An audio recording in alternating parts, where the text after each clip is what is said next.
L'approche dogmatique en nutrition, c'est ce qui va littéralement saboter tous les résultats de tes clients. Même si sur les réseaux sociaux, on pourrait penser que le carnivore c'est la révolution, le coach vegan du coin c'est la révolution, le keto c'est la révolution. Toutes ces approches-là sont strictement dogmatiques. Ok. J'ai coaché plus de 45 élèves depuis que je suis coach en nutrition, passé plus de 150 appels de vente maintenant, et si on compte les appels avec mes élèves et toute l'évolution qu'il y a derrière, ça fait beaucoup. Les coachings duraient entre 1 et 6 mois.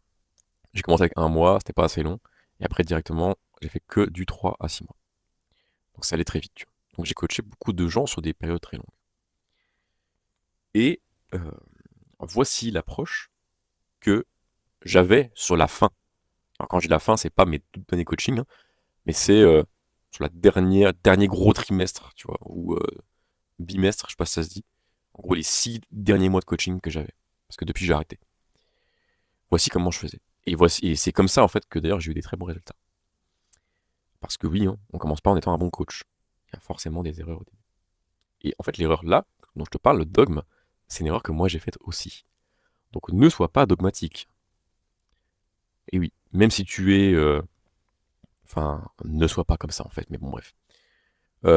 Pro-carnivore, pro-keto, pro-vegan, ou ce que tu veux, ça ne mènera... Alors, ça te mènera peut-être à des résultats court terme, c'est vrai, chez tes clients, mais ça ne mènera jamais à des résultats long terme. L'approche dogmatique est une approche extrême. Les extrêmes, ça marche quasiment jamais sur la grande majorité de personnes. Les gens que tu vois sur les réseaux, aller bien en carnivore ou aller bien en vegan, ce sont des gens qui déjà veulent bien se montrer. Ce sont des gens qui vont peut-être effectivement bien comme ça, mais ça ne représente pas la majorité. En fait, le souci des réseaux, c'est que quelqu'un qui a une grosse audience aura une résonance plus forte. Logique, mais comme il a une grosse audience et qu'il est suivi par plein de gens, on aura tendance à lui accorder beaucoup plus de crédit, puisqu'il y a beaucoup plus de gens qui le suivent, comme une sorte de leader dans une tribu. Et dans une tribu, ce que le leader dit, la tribu fait. Elle suit. C'est comme ça.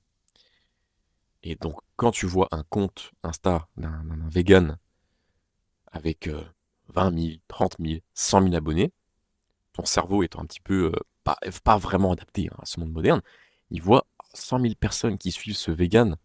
Il y a forcément une raison. C'est quelqu'un d'important. Il doit avoir raison un peu dans le fond. Tu lui accordes tout de suite une importance certaine. Alors que c'est un random, hein. C'est un pur random qui mange des petits pois et qui a décidé de filmer ça. Voilà, c'est tout. Et il le filme bien. C'est tout. Et ça marche sur lui. Tout comme un carnivore, tu vois, des fois, t'as des gens sur Instagram, ils mangent carnivore, ok cool, et ils déglinguent une pièce de viande crue. Alors moi, je proscris pas ça parce que je le fais aussi, en fait. Je mange ma viande crue quand je peux le faire. Mais dire que c'est la méthode qui marchera sur toi ou l'approche qui est la meilleure, etc. Et oh, un peu d'humilité, t'es personne en fait. Qui es-tu, petit carnivore, pour venir comme ça réinventer la nutrition? Tu es personne, tu es quelqu'un chez qui le carnivore a marché correctement, ça s'arrête là. Mais ton expérience ne sera pas celle des autres. Voilà. Alors, quelle approche faut-il avoir? Qu'est-ce qu'il faut faire? Comment apporter un point de nuance là-dedans? Et comment tirer parti et de l'animal et du végétal chez tes élèves? Parce que oui, tes élèves, ils vont arriver, alors soit en appel de vente, quand tu en auras, je te le souhaite, et c'est ce qui peut se passer si tu appliques une méthode. Donc qu'est-ce qui va se passer quand tu seras en appel de vente avec quelqu'un qui a un problème? Voilà, j'ai un souci, ça fait, je sais pas moi, des années que je me coltine des soucis digestifs, j'ai plus de cycle hormonal, j'ai plus de machin, j'ai plus de bidule. Bah, quelle approche il faut avoir? Premier point, l'approche causale. Et oui, l'approche des symptômes, c'est celle de ton médecin en fait. Ou des gens qui sont dogmatiques. N'en déplaise aux carnivores et aux véganes en fait, mais vous pensez en termes de symptômes. Je suis désolé. Vous pensez en termes de symptômes, les gars. Le symptôme, ou plutôt l'approche symptomatique, c'est mettre un bouchon sur un trou qui est en train de fuir. T'as un verre comme ça avec un trou et ça fuit. Le symptôme, c'est dire ah, le verre est en train de fuir, vite, vite, vite, il faut boucher le trou. Ah, c'est bon, le trou est bouché. Donc, c'est bon, ça coule plus. symptôme. La cause, ce serait de se dire merde, le verre est pété, ça a fui, on perd de l'eau là. Alors, effectivement, mettre un bouchon, c'est pas idiot pour temporiser un peu, mais on va quand même s'interroger sur pourquoi le verre il a pété. Hein. On remarque que le matériau utilisé pour le verre était un peu trop fragile et n'a pas pu encaisser la pression de l'eau. Donc les parois ont cédé. Donc est-ce qu'on fait? On met un peu moins d'eau? Est-ce qu'on renforce le verre? Voilà. Là, on cherche la cause du problème véritablement. Donc voilà l'approche causale et pas l'approche symptomatique. Quelqu'un vient te voir en appel et te dit j'ai les selles jaunes et liquides, par exemple, comme symptôme. Alors ça, c'est un symptôme. D'accord. Après, il faut croiser entre les symptômes. C'est un peu plus dur. Il te dit j'ai les selles jaunes et liquides. Qu'est-ce que tu vas faire? Le vegan, il te dira ah, c'est vraiment liquide. Oui, c'est vraiment liquide. Eh ben, il faut que tu manges plus de fibres pour compacter les selles et les rendre moins liquides et mieux les mouler comme ça. Et quand tu iras aux toilettes ensuite, ce sera perfecto. D'accord, ok, cool. Merci pour l'information. Le carnivore, il te dira peut-être non, mais c'est pour telle raison. Mange plus de viande, mange moins gras peut-être. Quand tu cherches le causal, tu vas te dire ok, attends, c'est jaune et liquide. Bon, en général, le foie, là, il est tout de suite ciblé, tu vois, parce que quand c'est jaune, en général, c'est que le foie, il merde. Donc, c'est jaune et c'est liquide. Donc ça, c'est un symptôme typique d'une mauvaise émulsification. Putain, je casse tout. D'une mauvaise émulsification. Et qu'est-ce que je fais là? Ah, c'est bon. D'une mauvaise émulsification des graisses.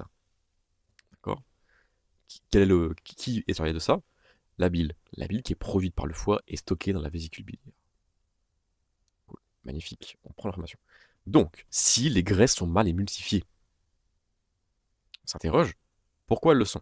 Quel est le souci au niveau de la bile? Pas assez, trop liquide, trop visqueuse, toxique, pas toxique? Comment on fait? Et surtout, si on remonte encore à la cause de la cause, pourquoi mon foie est en danger? Pourquoi mon foie, il galère peut-être à produire de la bile?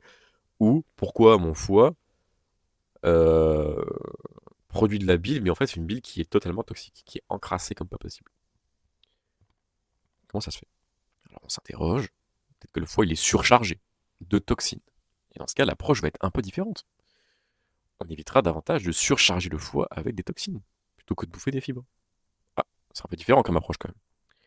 Ou alors, si la bile elle est vraiment visqueuse et remplie de merde, on va chercher à faire une double stratégie qui serait peut-être de la faire évacuer. Donc ouais, tu vas chier ta bile, oui, pour que le corps en recycle une nouvelle toute propre. Ah, effectivement, les fibres insolubles sont utiles ici, dans cette stratégie précise, et dans ce cadre-là. Donc tu vas manger un peu de gras, une graisse digeste d'ailleurs, si possible. Donc l'huile d'olive marche très bien quand on n'est pas adapté à ça. Et tu manges des fibres insolubles en plus pour extraire cette bile dans les selles. Donc peut-être que tu vas chier un peu vert au début. Et ton corps va recréer une nouvelle bile. Processus qui est plutôt énergivore. Donc il faut quand même manger en conséquence. Et au bout d'un moment, quand ta bile sera renouvelée, peut-être que ces selles jaunes et grasses partiront. Car en présence d'une bile de qualité, peut-être que les graisses seront mieux émulsifiées. Ah, c'est pas t'inquiète, mange des fibres ou t'inquiète, bouffe de la viande. Hein. Ah, c'est un peu plus compliqué tout de suite. Tu vois l'approche que j'ai eue là, alors c'est méga résumé, hein, en vrai ça prend des mois. L'approche que j'ai eue là, c'est une approche qui est dite donc causale et non symptomatique. Mais il y a un autre truc. C'est comment adopter une approche nuancée sur les aliments. Sur ce que le patient va manger. Et ouais. Parce que le carnivore te dira de manger que animal et le vegan que du végétal. L'omnivore, il va dire bon, tu peux manger un peu de tout. Mais ça, c'est nul à chier en fait comme recommandation parce que manger un peu de tout, ça veut dire que tout se vaut en fait. Non, tout ne se vaut pas en nutrition. Et même moi, tu vois, je suis en animal based et pour autant, les diètes que je fais pour mes élèves, elles sont pas toutes animal based.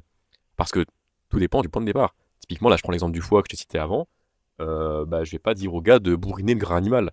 Même si c'est pardon ce que je souhaite moi dans ma vie et dans celle des autres personnes, manger du gras animal, vraiment, augmenter votre body fat, il est pas assez grand, bouffer encore et encore.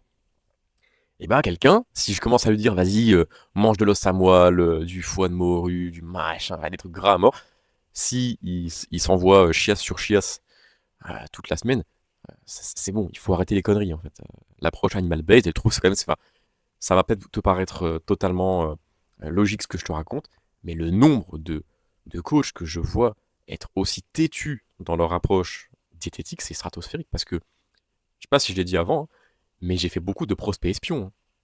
Et oui, moi je paye les programmes de mes concurrents pour avoir accès à leur PDF et avoir aussi accès à leur communauté privée en ligne, hein. Et je vois très bien ce qui se passe à l'intérieur des programmes. Je vois très bien ce qui se passe dans les programmes de mes concurrents. Clients satisfaits, insatisfaits, satisfaits au départ, puis plus trop au bout de 3 mois, tout ça je le vois. Voilà, alors ça représente beaucoup d'argent quand même. Mais c'est pas la bonne cause. Donc quelle approche nutrition avoir? Pour moi, il y a 2 choses à faire, et alors là c'est ici que la vidéo prend sens.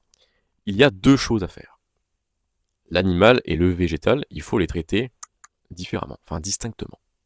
L'animal, c'est par essence la densité nutritionnelle. Il y a beaucoup plus de nutriments à tirer des produits animaux.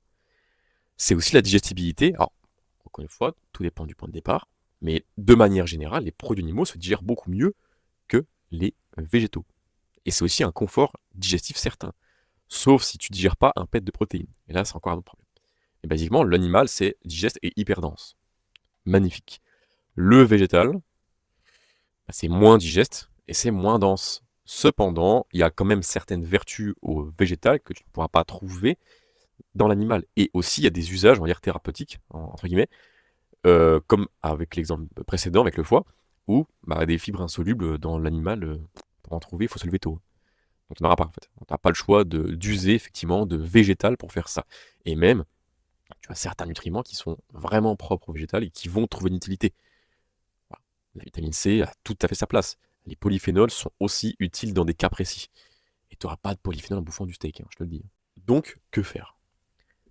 Côté animal, il faut que tu vises la densité, etc. On a déjà dit, mais il faut que tu vises des produits animaux d'une très grande qualité. En fait, le vecteur de toutes les maladies, symptômes, etc., pathologiques que tu vas voir avec tes élèves, vont naître de 2 choses. 1, de trop grande carence, et 2, un excès de toxicité dans le corps.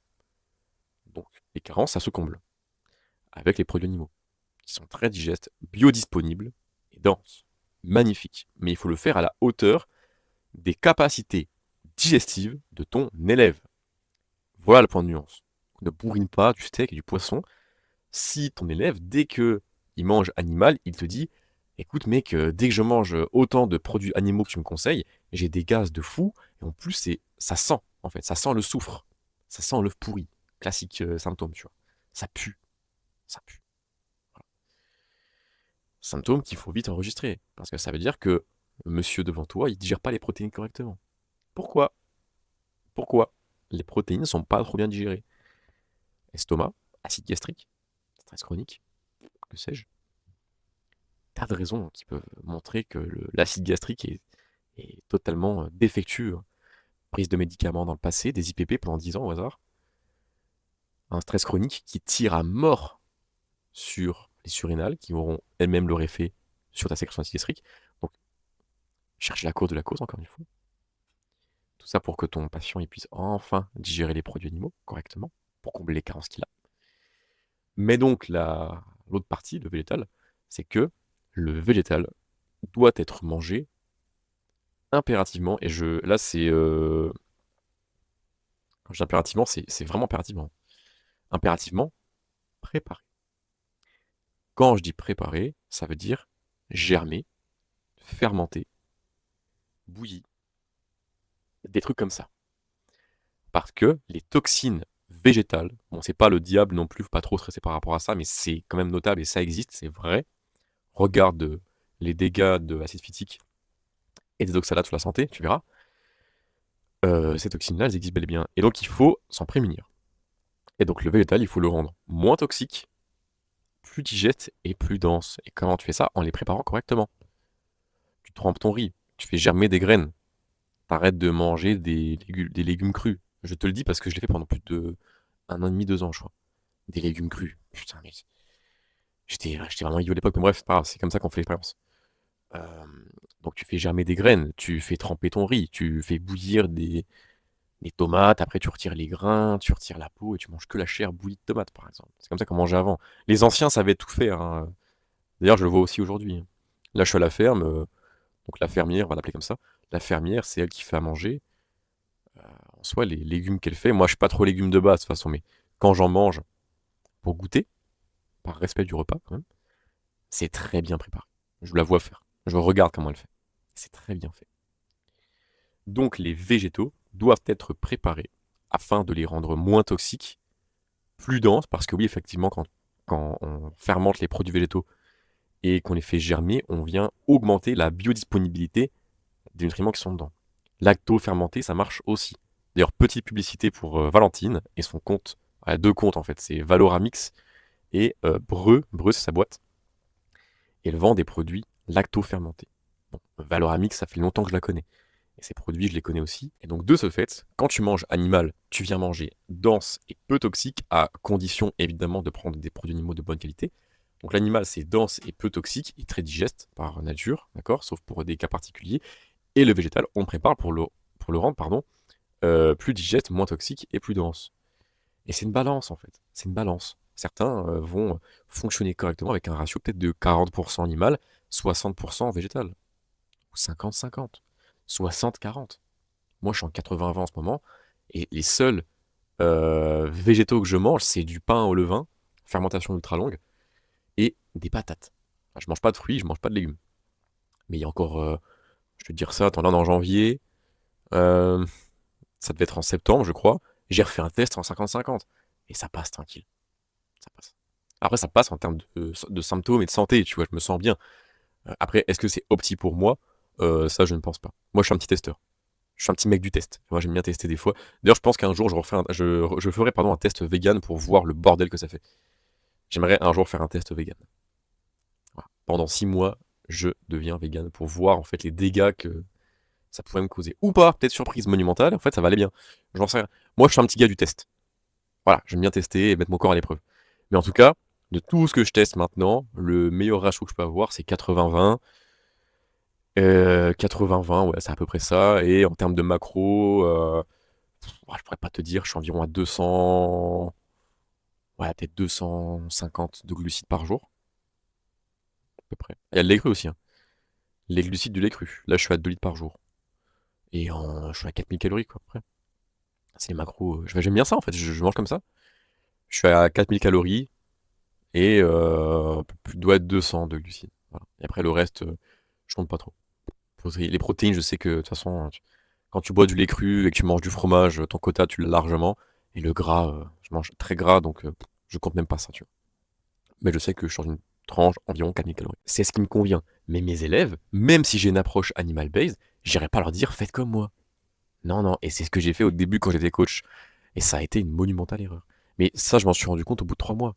Il y a des coachs carnivores et des coachs véganes et des coachs méthode, mes couilles. D'ailleurs, on a parlé de ça dans un podcast avec Gaël. Pour ceux qui ne connaissent pas, c'est Primitif du futur sur Instagram, cherchez son nom. Lui, il a suivi plein de coachings comme ça. Les coachs qu'il avait n'avaient aucun recul par rapport à leur méthode. Donc il faut en fait que tu aies une approche nuancée. Même si toi, tu as un idéal de diète, il faut que tu aies une approche nuancée que tu vas appliquer après sur ton élève. Voilà. Et ça, je te le dis, sur la base de dizaines et de dizaines d'élèves que j'ai coachés, enfin plus d'une centaine du coup d'appels de vente que j'ai fait, et du prospect espionnage chez des concurrents à moi. Faites attention. Attention. Eh oui. Si tu vois Théo qui rentre dans ton coaching, c'est pas pour être coaché. Au cas où quelqu'un mettrait la vidéo là. Voilà. Donc voilà, c'est une balance entre animal et végétal, tout le temps par rapport au point de départ de la personne et par rapport à son problème et par rapport à ce que tu veux introduire chez lui qui, selon toi, te paraît judicieux. Voilà. Perso, je sais que les gens qui digèrent pas bien l'animal, je leur dis davantage, écoute, ça sert à rien de te forcer à bouffer du steak à toute berzingue. Si t'avais que quelques produits animaux à manger, parce que t'as pas une grosse capacité digestive, ce serait des abats. Et un abat, ça reste protéiné, et le gras, bon, tu l'auras ailleurs. Du foie et du cœur, ça me semble très bien pour commencer. Et si tu peux, des fruits de mer, des huîtres, pour moi c'est le top du top. Les moules, ça marche bien. Le poulpe, ça marche bien. Les crevettes, ça marche bien aussi. D'ailleurs, c'est un très bon point de départ, sachez-le, hein, les fruits de mer pour démarrer les protéines animales, c'est un bon point de départ. Et la viande blanche aussi. Et les abats, c'est à voir. Tout dépend du point de départ. Voilà. Avant de s'enfler des côtes de bœuf, commencez par au moins un peu d'animal, mais centré sur la densité nutritionnelle. Le nombre de nutriments que tu peux tirer du bout d'animal que tu manges. Voilà, voilà. Bon, bref, je divague. Donc voilà l'approche que tu devras avoir selon moi. Voilà. Fin de la vidéo. On se retrouve sur Instagram pour ceux que ça intéresse. On se retrouve sur de prochaines vidéos YouTube pour ceux que ça intéresse aussi. Et évidemment, ce que je raconte là, c'est pareil pour le sport.